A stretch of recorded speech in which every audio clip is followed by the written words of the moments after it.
What's going on, guys? Today we are bringing you the evolution of Roelly Winklaar, aka Egberton Rulove Etienne Winklaar, from humble beginnings in 2005 all the way up to just this weekend at the Sheru Classic where he was able to win the overall.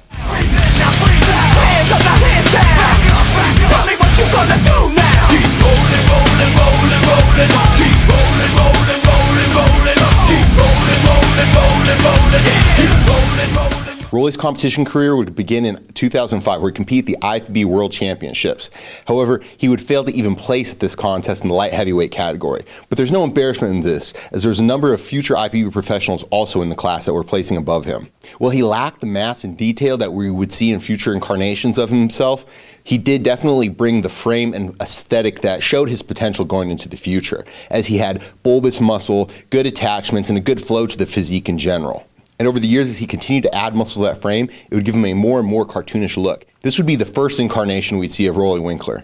However, he wouldn't come back until 2009. We would see him again winning the Arnold Amateur, beating guys like Lionel Biecki. In Cycles for Pennies, Dante Trudell once said that a bodybuilder is simply a smaller version of what he's going to look like in the future before he starts getting on steroids and training. And this is a perfect example of Roelly. We can see already the strong points of his physique in 2009, as well as some of the discrepancies, such as his protruding obliques, which are going to get worse and worse as his career continues.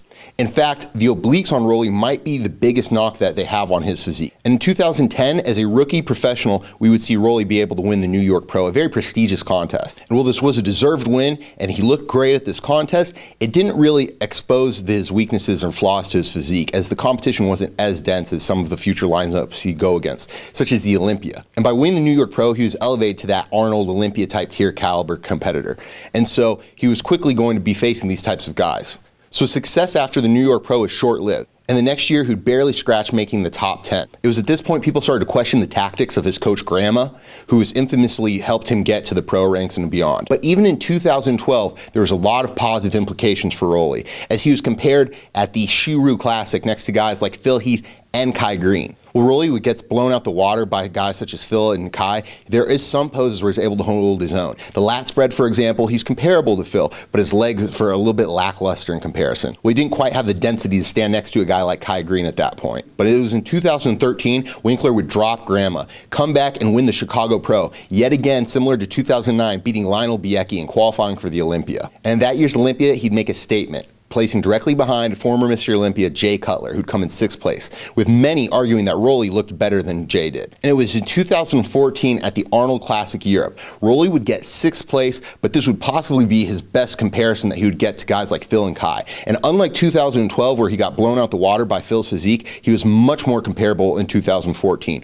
Arguably in some shots, such as the front relax, even beating Phil. But in a dense lineup with guys such as Dexter Jackson and Sean Roden, he goes somewhat overlooked at this contest, even though he's very comparable in some shots directly to Phil Heath. It was at this point he would join the notorious Camel Crew in Kuwait and begin training at Oxygen Gym. And seemingly, Roelly has hit a different gear since he started training in Kuwait. With the resources he needs to become the best bodybuilder he can possibly be, his physique has flourished and he's taken everything to another level. Unfortunately, that includes his stomach, and that's the problem that's hindered him his entire career.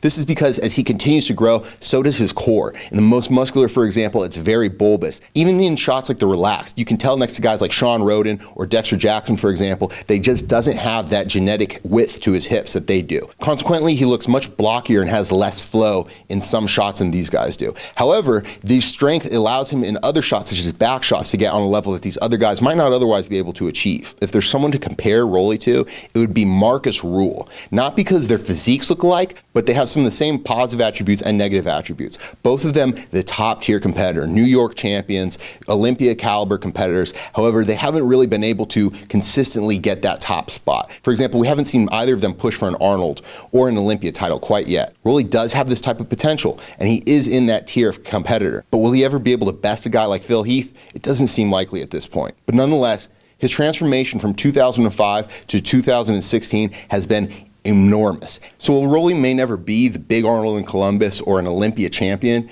he's in that tier of competitor, and his transformation from 2005 to present has been astounding. Will you be able to keep it up at this rate? Not very likely, but we'll have to see going into the future. Until then, if you guys enjoyed this video, be sure to like and subscribe on YouTube.